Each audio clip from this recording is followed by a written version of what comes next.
Welcome.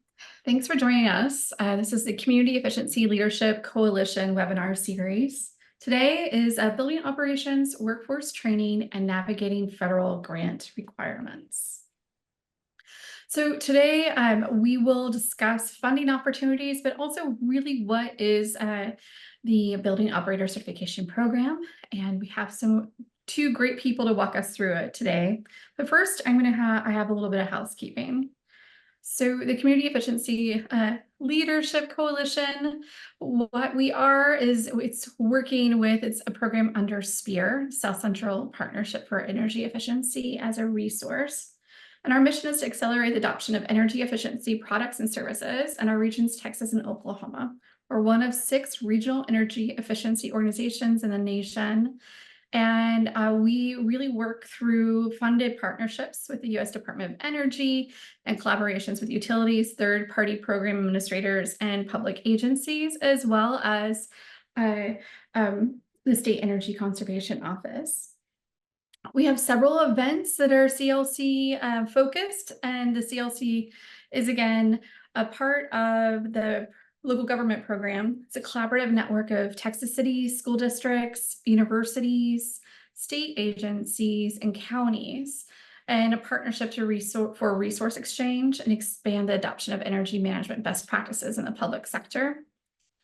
And upcoming this month, we are going to have Resiliency Through a West Texas City Lens next week, as well as later on this month, a virtual coffee hour. If you want to attend those, feel free to become a member if you're a local government agency. But all of our webinars are open to anyone and the public. We have some additional resources on our websites, a local government reporting guide, a toolkit, and energy code adoption toolkit, as well as templates, messaging, and guides for policy. Then I encourage, and this is where we'll have all our videos uploaded to our YouTube channel. We have over 67 videos available for further professional development. So this webinar series is supported by, again, SPEAR and the State Energy Conservation Office, and as well as the Houston Advanced Research Center. Today, questions are welcome in the chat, and the presentations will be posted on our SPEAR website, as well as uploaded onto our YouTube channel. And we will be providing a survey at the end of our webinar, as well as an email that please respond to that email if you're looking for continuing education units from ICC. And those should be mailed out within 3 days. Without further ado, I'm going to introduce our presenters. We have Melanie Dowser, Director of Education and Training. She spent her career in the power and energy efficiency industries. She's worked with utilities throughout the United States. She holds a Master's of Public Administration degree from West Virginia University with a focus on organization development, as well as Bachelor of Arts degree in English. Her work entails serving building potential in the Smart Building Center, again, as the Director of Education and Training, managing the Building Operator Certification Program, and leading strategy for technical webinars, new curriculum, and programs for stakeholders of building potential and SBC. The BOC program is a training credentialing program we'll learn more about further. I do want to add, as I as well have, she holds a lead Green Associate and volunteers as a Vice President of Education for the Greater Seattle chapter of the International Facility Managers Association and Chair of the Education Committee for the King County chapter of the Building Owners and Managers Association. Melanie, I'm very excited about you joining us today. I also want to introduce Liz John. Since 2015, Liz has been with the South Central Partnership for Energy Efficiency as a resource. So with SPEAR, as a managing director, Liz builds relationships with funders, partners, and members, and manages day-to-day internal operations, including organization, communications, deliverables, and reporting. In this role, she works closely with SPEAR staff and the organization's efficiency initiatives to ensure that all SPEAR programs meet required deliverables and achieve success and sustainability. Liz also manages the National Building Operator Certification Program, and that's why she's joining us today, in which she oversees both marketing and implementation of the training course to current and potential building owners, operators, and facilities managers for the state of Texas, as well as Oklahoma. So happy that you have time to join us today. So without further ado, I'm going to stop sharing my screen so that you all can start your presentation. Thank you, Sean. And again, my name is Melanie Danuser, and thank you for the wonderful introduction, Sean. I'm going to go ahead and start my slides here. And I am here today to cover our program, the Building Operator Certification Program. If you're wondering who Building Potential and the Smart Building Center are, we are two nonprofits located here in the Pacific Northwest in Seattle, Washington. Building Potential has a similar mission to SPEAR, focusing on energy efficiency and decarbonization of commercial buildings, and our sister organization, the Smart Building Center, our mission is to accelerate the adoption and commercialization of smart buildings technologies, which helps drive energy efficiency and decarbonization of buildings. So together, we administer the Building Operator Certification Program with partners like Liz and Spear in their regions. So today, we want to cover the basics of what the Building Operator Certification Program is, review our credential structure. We have several credentials available depending on experience and education that students bring to the table. We want to just review the training content and learning outcomes that those who attend the training can expect. There's some eligibility that we'll review, and also the benefits of BOC credentialed personnel. And then Liz, down in your neck of the woods, is going to cover some funding, because we always hear time and money, right? For anything, not including training, are the two biggest barriers. We have built-in time for questions and answers at the end of the session. And we also have a few polls that we'll launch, because we want this to be a little bit interactive. So okay, so let's get started about the Building Operator Certification Program. It was established here in the Pacific Northwest in the late 1990s as a training program for those who operate and maintain commercial facilities. We focus on energy efficiency and decarbonization, so reducing the energy use, which also reduces the money for energy bills in commercial facilities. Our topics include building systems. So I'll get into that a little bit later, how our class structure goes building system by building system. But we really focus on our graduates being able to make their buildings more comfortable, efficient, healthy, and environmentally friendly.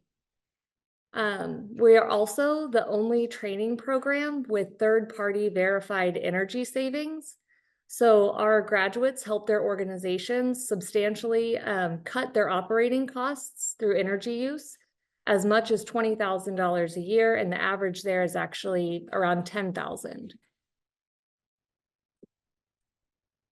So I know the audience today is mostly public sector, local government attendees, but we do like to showcase that the training is valuable to those who operate any type of building. So you can see here about 21% of our attendees are from higher education, same amount from government. So like those of you attending today, city, county, we have a good amount of federal government, state government, healthcare, property management.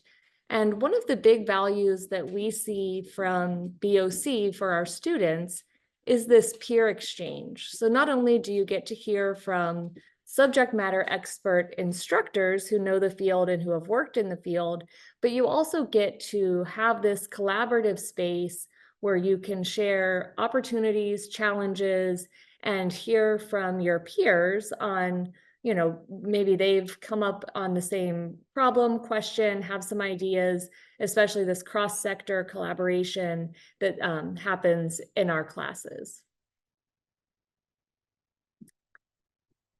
And we really want to just get the message out about how effective training can address common concerns at your building or facility.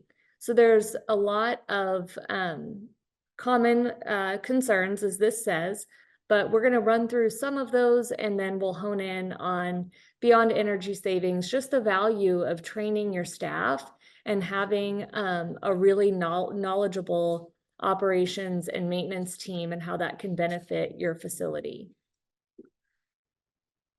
So those of us who work in offices full-time, part-time, know that there's, sometimes the thermostat wars, sometimes there's occupants who, I know speaking for myself, there's a vent right above me. I always feel cold, even though it's not even blowing cold air, it's just the circulation. So this is one of the biggest time sucks for operation and maintenance staff. They're running around responding to comfort complaints from occupants. So this is just a survey, 42% of workers are dissatisfied with the thermal environment in their offices. And this is something that, we talk about how you can improve that comfort, which then improves the bandwidth of your facility staff because they're not running around, dealing with the Melanie who's like, why is their air blowing right on me? And I'm cold all the time, even though the thermostat says it's 72 in here. So that is one thing that we address, just that comfort, and not only the comfort, but the health of your occupants. Even pre-COVID, we want everyone in occupants in our buildings to be safe and be healthy. And when you're able to address a lot of the comfort concerns, that also addresses some of the health concerns, like maybe, carbon dioxide.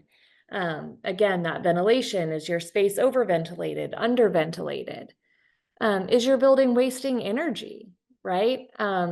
Is your building eating too much energy?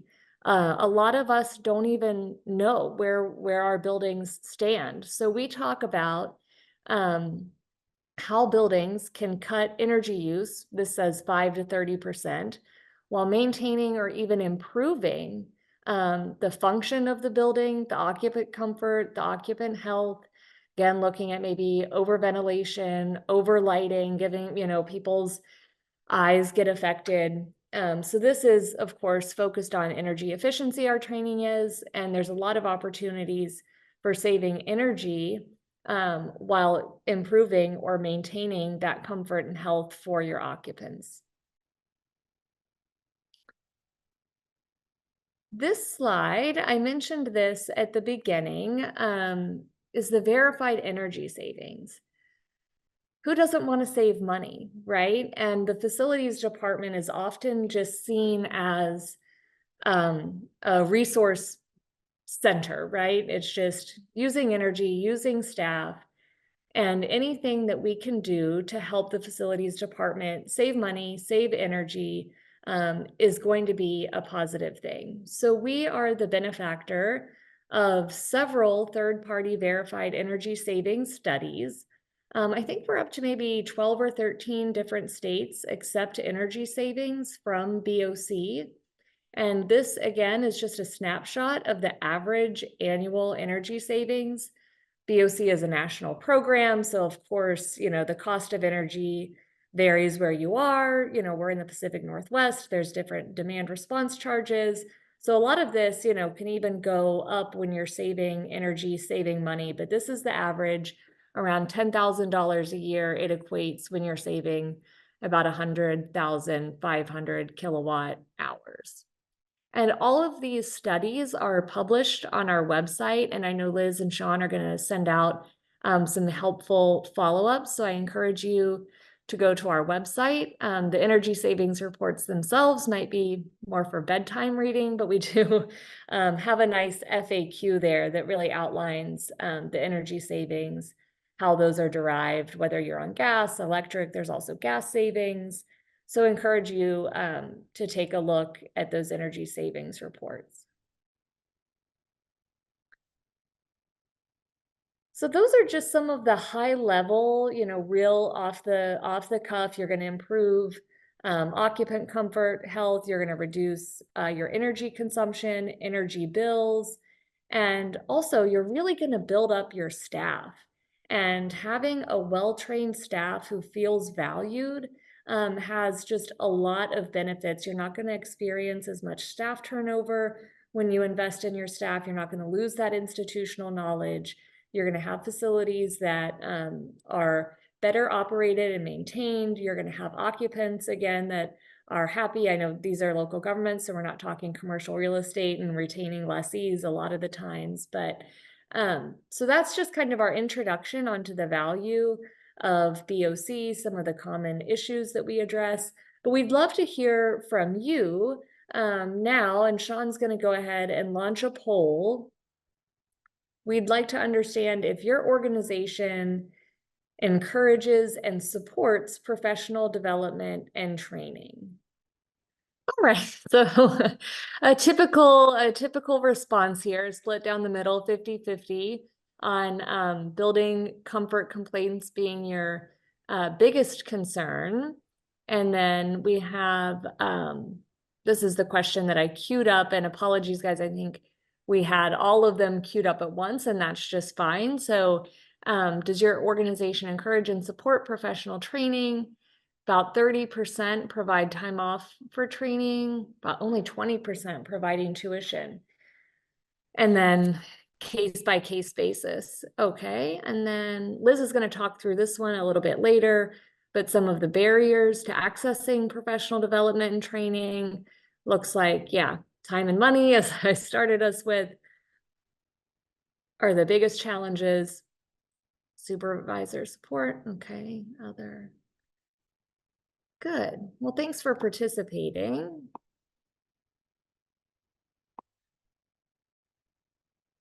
Right. So just building on the value of not only the BOC program, but just investing in your staff through professional development, training, credentials. Personally, these are going to help verify your experience and industry knowledge if you attend training. They're going to demonstrate your commitment to professionalism and learning more about your trade. Enhancing job opportunities, not only going to a different organization, but looking for, that next step in your career. They also help enhance and increase job safety. So being able to complete your job more efficiently in a safe manner, that keeps occupants, yourself, your coworkers in a safe environment. And then it's going to increase that productivity for your O&M staff and yourself, because as I mentioned, when you're not constantly, running around putting out fires, you've got a preventive maintenance plan in place, then your productivity is able to increase as well as the performance of your building. So when we'll go through again the classes here in a minute, but when you're able to understand how all of your building systems can work together to really be at that optimal performance, then you're going to see a lot of benefits from that, less capital expenses, less even operational expenses, again, when you're kind of being proactive and preventive about maintenance instead of reactive. So this is a nice visual of our career map, we actually have 3 levels of training. So we have the fundamentals of energy efficient building operations, level 1 and level 2. Fundamentals, as the name implies, is our foundational level training, which really covers the building system basics, helps our students understand energy efficiency ethic, introduces our students to different building systems, benchmarking data, and the eligibility associated with that level is really just a high school diploma or working towards a high school diploma, and an interest in learning more about commercial facilities, building systems, and energy efficiency. Level 1 requires 2 years of experience and is really designed for professionals who have spent a couple years in energy management, operations and maintenance, building engineering, facility engineering. And in that course, we start to really dive into the different building systems. I'll get into that in a little more detail in another slide. But there's key activities associated with this program that result in those energy savings that I've talked about. So level 1 and level 2 both have projects. associated with them, which demonstrate that our students are applying what they learn in class back at their facilities. And then level 2 has some different eligibility, a little more experience, a little more education, and builds on the knowledge learned in level 1 to go on and talk more about detailed HVAC control systems. And our students in that class have a culminating project where they actually present a building scoping report. So we build on the projects that students learned in level 1 with projects in level 2, and then give the students the opportunity to present their building scoping report to their colleagues and the instructor, which gives them, that confidence to maybe take a project to leadership where they wouldn't have had that experience before.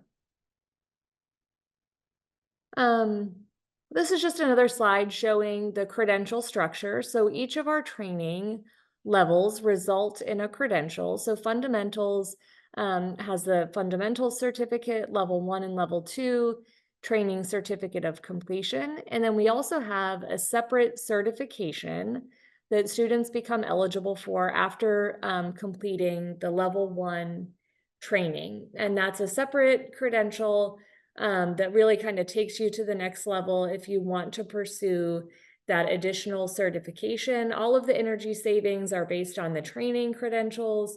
So always just want to be clear, the certification is a separate credential, something that, people usually build up to as they complete the training.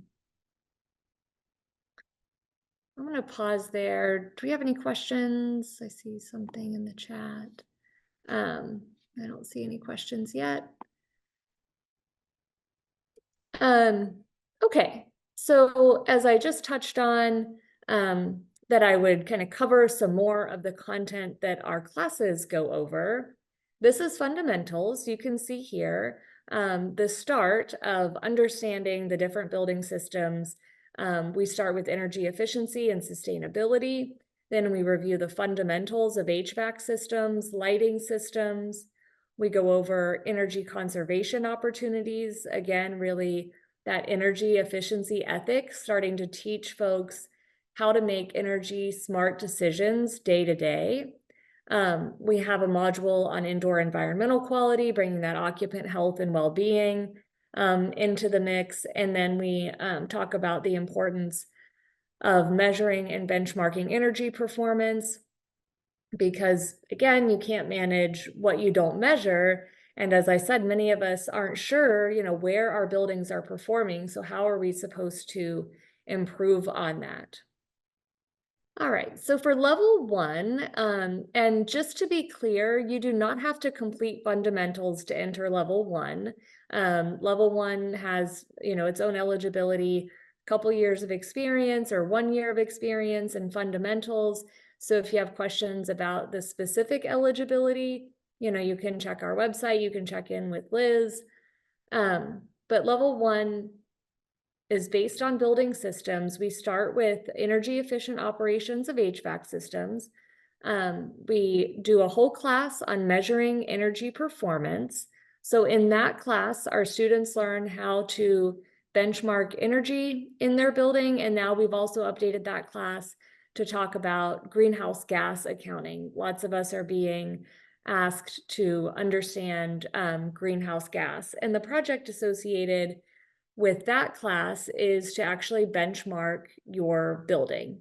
So students go back, they put their building data into Energy Star Portfolio Manager and get that, magic number score of where their building is performing. We have a class on efficient lighting fundamentals, understanding the impact of lighting on occupant well-being, safety, and also energy. We have a class on HVAC controls, again, indoor environmental quality. We wrap up the core classes with the common opportunities for operational improvement. So just walking through, again, these low-cost, no-cost, kind of low-hanging fruit opportunities that can really save a lot of money. So then we supplement that with one additional class that is selected regionally. A lot of it is, a lot of our folks pick the sustainable buildings. We've got a class on high performance HVAC, smart building technology, and we just added one on electrification. And level 2 competencies include what you see here. So I mentioned that scoping, being able to do that building walkthrough, scope your building, understand opportunities for operational improvements by bringing all of those systems together, and improving the efficiency, comfort, and health of your building. We really go into a lot of detail on HVAC controls in level 2. We have an intro to building commissioning class in level 2, which is incredibly important.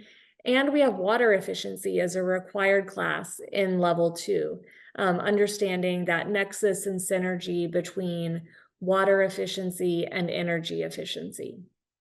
And then I mentioned the project peer exchange, giving our level 2 students this opportunity to present a project, in the hopes that maybe, this is a scoping report that they can take to leadership and say, here are all of the opportunities that I've identified to improve the operation of our buildings.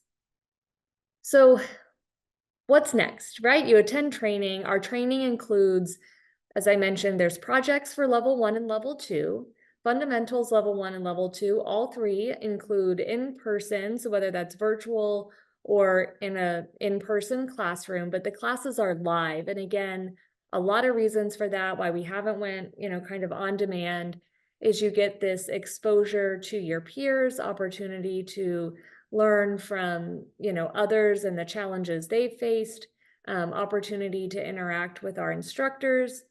And we have in-class activities. So classes are a mix of lecture, in-class activities, group discussions, knowledge checks, and then there's tests. So fundamentals, there's only one test at the end of the course series. Level 1 and level 2 have tests given at the end of each class day. So when I was showing like this for level 2, there's a test for each of these classes. Tests are open book. The content has been covered in class and you're given about an hour to complete. And there's makeup opportunities. The BOC program is accredited, so we do need to verify that you're learning in our classes, but these aren't designed as, a barrier to earning the credential. It's just verifying that you've gained those knowledge, skills, and abilities. Okay, so we've got attendance at class. You got to come to class, you got to take the tests. And then for level 1 and level 2, there are the back on the job project assignments. So these projects, as I mentioned before, really demonstrate your ability to apply what you're learning in class back at your facility, and realize those energy savings and improved productivity for your staff.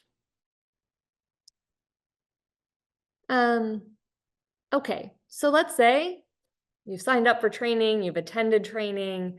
Those are the requirements that I've just outlined. You go to class, you take the tests, you complete your project assignments, and then you just submit the application at the end of the class to be awarded your training certificate of completion. Now, this slide is related to the certification, the separate certification credential I mentioned earlier. Eligibility for the certification is to hold a BOC level 1 or complete an equivalent training. And then the passing score for the certification exam is 67%, a little less than the 70% required for our in-class tests. And then, this really just assures that valid, verified assessment of knowledge and skills. Again, that kind of additional credential that some of our students go on to earn. And then, I've tried to weave through just the value of training yourself and your staff, not only to realize energy savings, saving money, improving the, health and well-being of your occupants, but also just this realization that, like all things in life, it feels like it's evolving faster and faster. So just this, dedication to professional development, we require students to maintain their BOC credential after they earn it. So that happens in January after, let's say I earned my BOC credential today, I would be up for renewal in January of 2026. So you get a full calendar year after you complete the training. We try to keep the maintenance fee very affordable at $75. We work on a point system, which is basically hours. So if you have level 1, that's 5 hours of continuing education that we ask you to complete each year, 10 for level 2. If you have the certification, that auto renews with your training certificate, and there's no maintenance required for fundamentals. And Sean mentioned some of the great resources that this group has available to them for continuing education. Here at BOC National, we run a webinar series each year. This is just some information about that. I encourage you to research that if you're interested in any of these topics.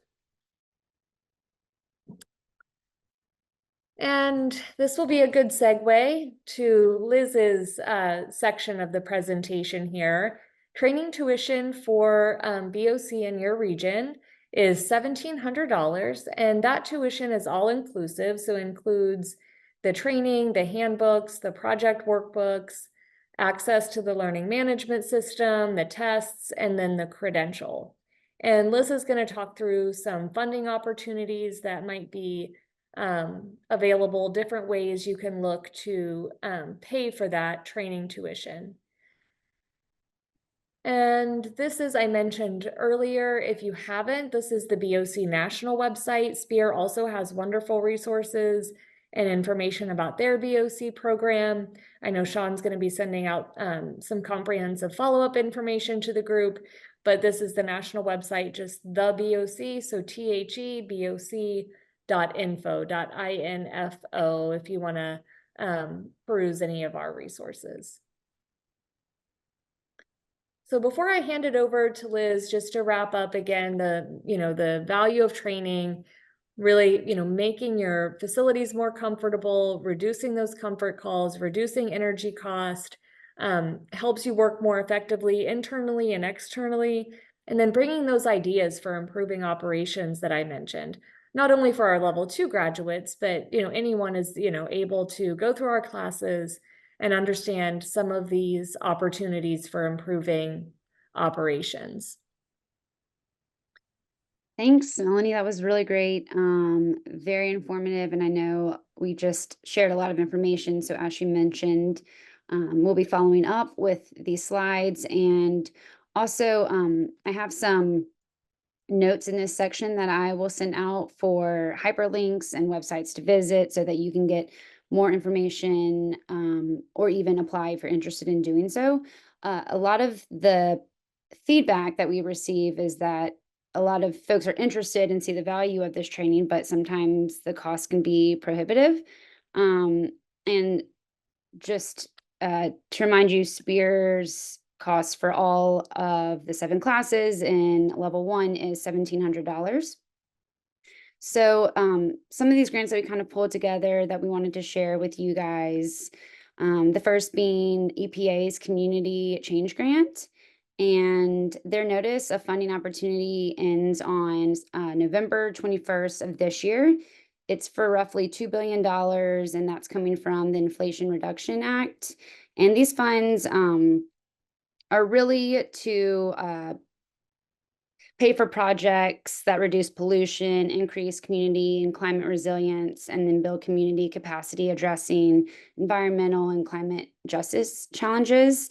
And eligibility would be a partnership between 2 community-based nonprofit organizations, and that can be a mixture of either a federally recognized tribe, a local government, or institution of higher education, which is largely the audience on this call.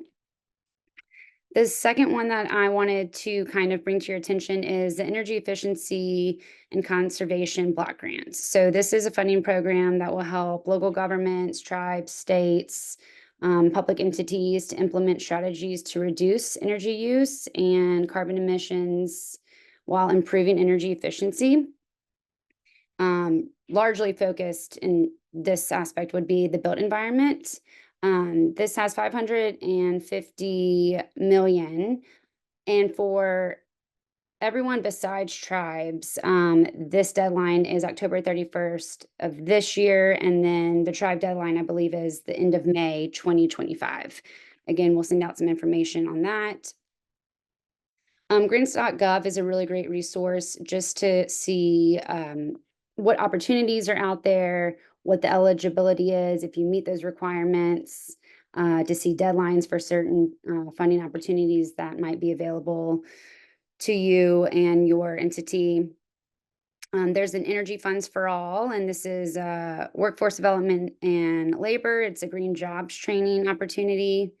And then one thing I forgot to mention also is what we have seen successfully play out in the past is some type of split payments between the participant and their employee.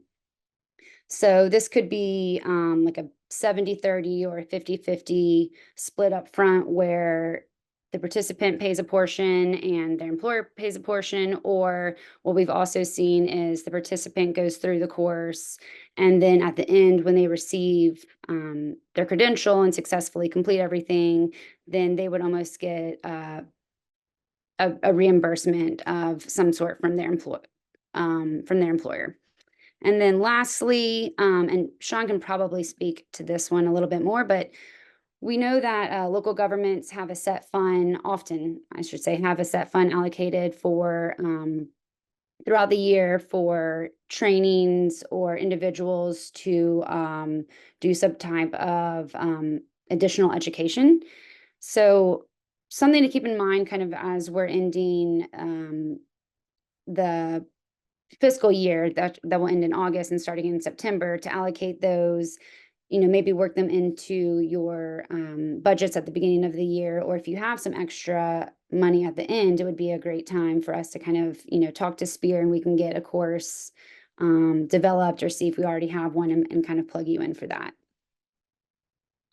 Anything else that you wanted to add, Sean? I actually have a poll question. I was very Oh, curious about what organizations do have funding designated for training or professional development. I know that previously when I was with Travis County, they had about $2,500 designated for professional development. So, all right. So we're getting some responses from the poll question. So I was very curious about that.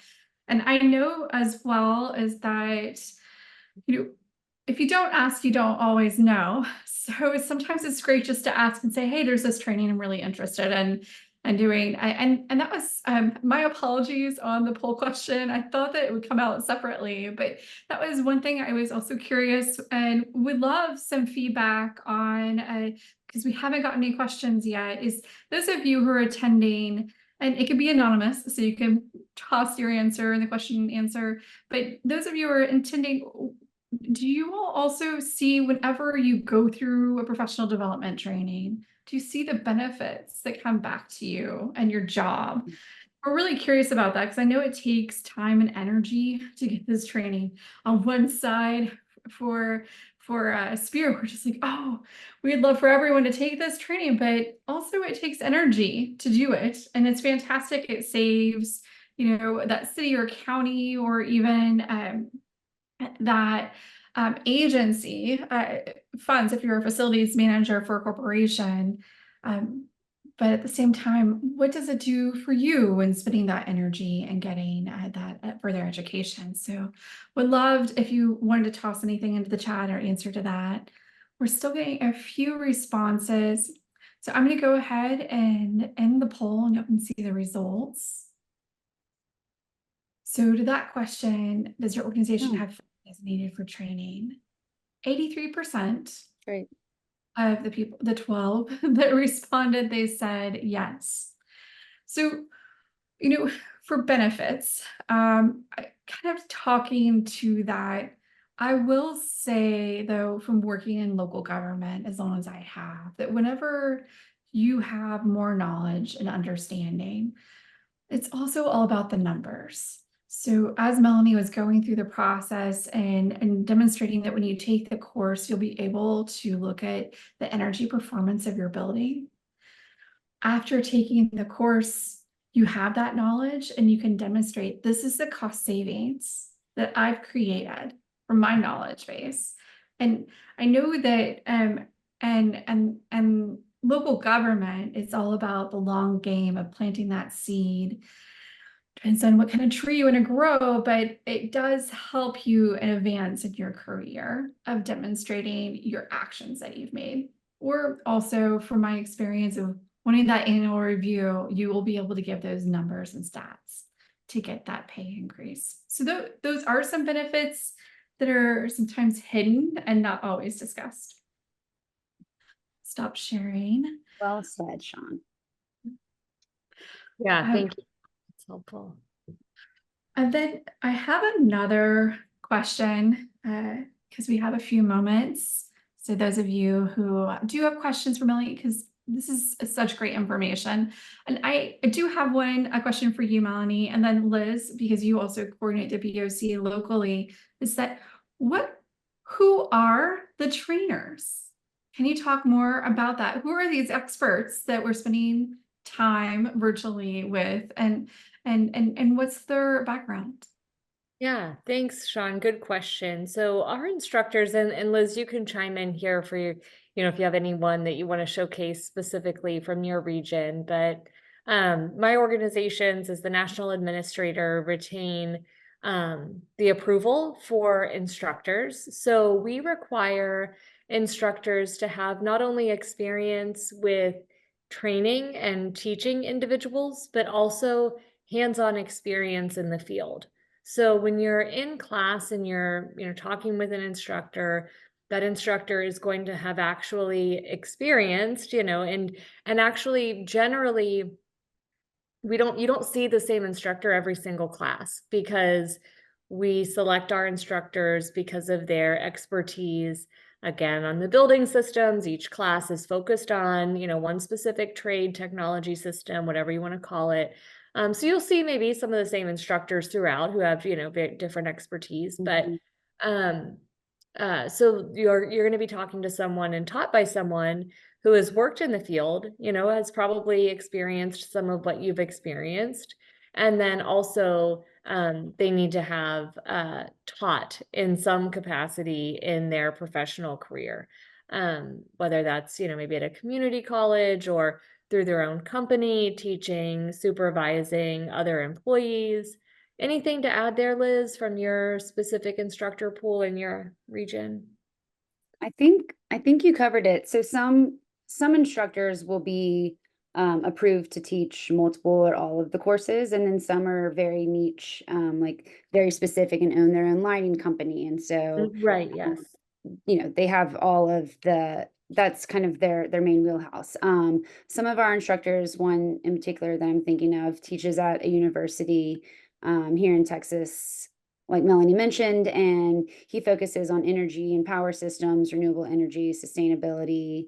And then another one is an engineer, a licensed engineer, and has been teaching. They all have been teaching with us for, gosh, almost since we started running this program. And then there's others who have spent their whole life in the energy system, and are retired and still want to have some involvement, and be able to teach and give back to students. So our instructors are really, really great. And like Melanie says, if there's new folks that want to join on board, we usually run it by them and get them approved. I don't see any other questions or comments. I have one more poll question. Okay. Yeah. So this one is regarding, let's see if I can,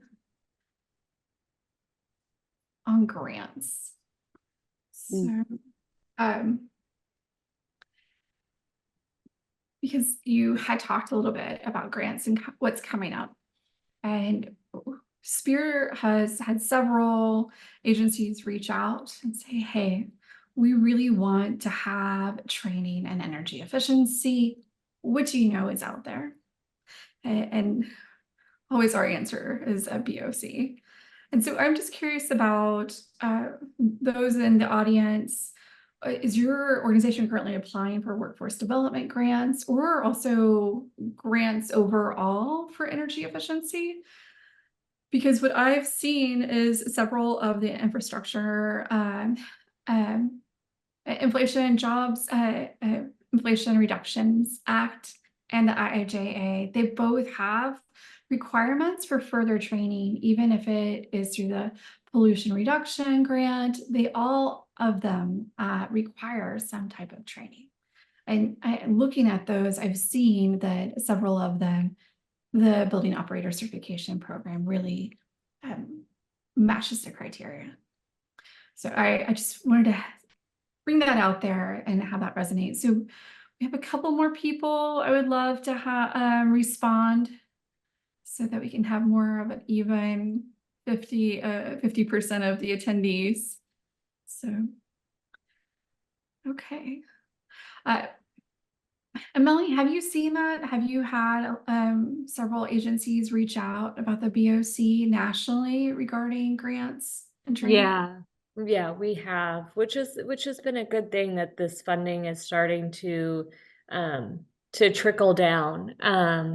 But oftentimes it's, a larger coordinated effort above our actual supervisors of the O&M staff. So that's been good to be able to work with them. And Liz mentioned this, but some of this funding's going to states directly, to agencies. So have had some outreach from there, from different regions, but specifically here in Washington State. Let me go ahead and end the poll and share the results. So of people, the attendees that participated, 20% stated yes, they're currently applying for workforce development grants. And then 70% was, I don't know. And so that also says a lot. Generally speaking, there's not always communication between the grant, the person whose role is to apply for the grant, and as well as the implementers. So sometimes there's a disconnect, so you don't always know. Okay, well, that's my last poll question. Great point, though. Yeah. Yeah, sometimes you can end up working in silos.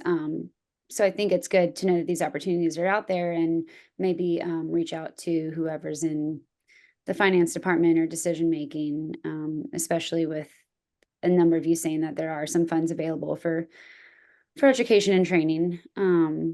But this was really great, Melanie. I really appreciate you taking the time to further explain VOC and kind of how it can help both in our region and nationally as we try to, meet our rising demand and our climate goals. If there's no other questions, Sean, I'll let you wrap it up and we will send out some follow-up notes. Yeah, same here, Liz, Sean. Thank you so much for having me. Sean, I think you articulated that very well. And Liz, I know, is always happy to answer questions, as am I, if you're trying to build that business case for training, whether it's yourself or for a grant. Happy to do that. So just wanted to add that, and thank you both for having me today. Really appreciate it, and thanks to the attendees. Thank you so much. Thanks Have a good again. afternoon. Yeah, have a great afternoon. And those of you, if you want to connect with us, here's some different ways you can connect. Thanks again. Perfect. Thank you so much. Bye. Bye.